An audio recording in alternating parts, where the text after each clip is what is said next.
In this section, we will look into functionality of shape spawner and its uses. To access it, go to Window, Shape Spawner. Here you can see a window pops up. We will stack that next to inspector window. Now let's look into the variables we need to tweak. First one is spawn prefab. As the name suggests, we need to fill the game object that is to be spawned. Start position is where the first prefab in XYZ space will be placed. Padding signifies distance between two game objects in XYZ direction. Set parent is same as we saw in the previous videos. I will input cube spawner in the parent variable. Layout is where all the magic begins. There are currently 3 layouts: rectangle, triangle, right angle, triangle. New updates to this plugin will bring more layouts. I will keep the layout to rectangle. XY plane, XZ plane are two 2D planes, and XYZ space is a 3D axis. Next, we need to input rows and columns that the rectangle will have. Once you have tweaked all the settings, you can press Generate button to spawn the prefabs. In the scene window, you can see a rectangle with 3 rows and 5 columns of cubes is generated. Next, I will be creating a triangle with base 5 in the 3D space.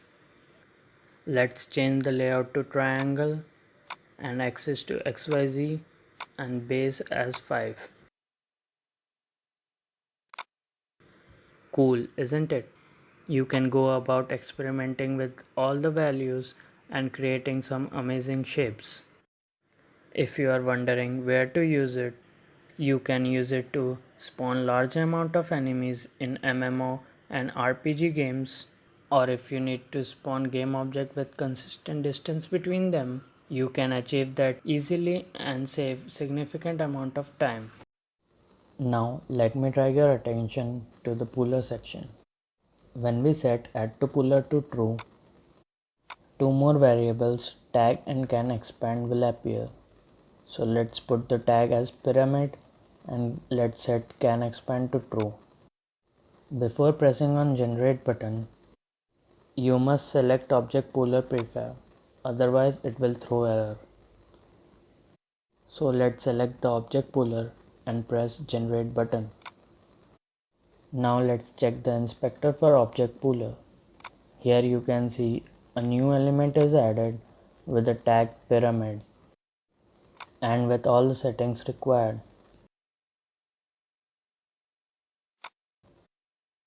You can also save and load these settings files for shape spawner.